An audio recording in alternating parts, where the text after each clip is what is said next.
madaxweynaha Soomaaliland Muuse Biixi Cabdi ayaa waxa uu booyad nooca biyaha qaata maanta ugu deeqay dadweynaha kala duwan ee ku dhaqan degmada Lughaya ee dhawaan waxyeelada u geysteen roobabkii duufaanada watay ee ka daay deegaanadaasi barasaabka gobolka Awdal oo u soo wakiishay deeqdaasi ayaa maanta si rasmi ah ugu wareejiyay maayirka degmada Lughaya booyadaasi biyaha oo ka shaqeyn doonta baahiyaha biyo la'aaneed haysa bulshada kala duwan ee ku dhaqan degmada Lughaya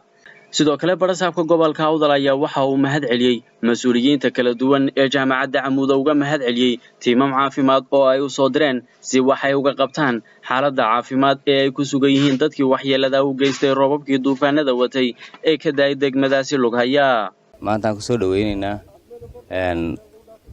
dhalinyartan dhakhaatiirta maanta inooga timiday boorama jaamacadda Camuud runtii aad loogu baahnaa maanta hawsha ay qabanayaan maadaama goobihii ceelashiina ay baabeen dadkiina ay cabayaan biyo banaanka yaala anu runtii waxaan ku kordhini kulay dhibaato dhacdaaba raad bay reebtaa shaakil kastoo adduunka ka dhaca wuxuu ka tagaa raad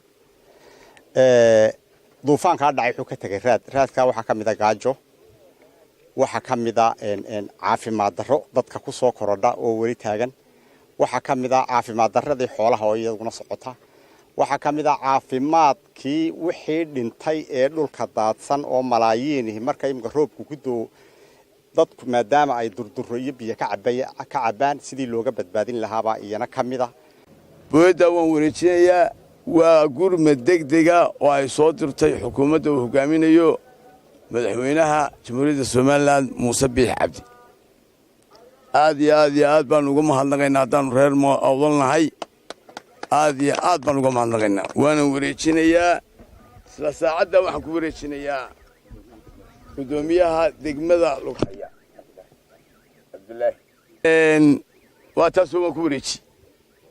booyadaasi hadda laga bilaabo waxay u shaqaynaysaa Lughaya biyaha u dhaaminaysa waxa jirta tiimam caafimaad oo ay jaamacadda soo dirtay Camuud oo taagan maanta halka oo socda muddo 5 casho inay ka shaqeeyaan dadka kala shaqeeyaan caafimaadka aad iyo aad baan jaamacaddii soo dirtay Camuud iyo tiimamka halka marayaba ugu mahadnaqayaan saddexaad Wolfishan oo iyana tiimam iyo gawaari dhara oo imika taagan soo dirtay dawadii way wataan labada tiimba dawooyinkoodii way wataan Wolfishan iyo jaamacadda Camuudba aad baan uga mahadnaqaynaa anigoo kaga wakiila dadweynaha gobolka Awdal aad baan ugu mahadnaqaynaa marka inta laga yimaado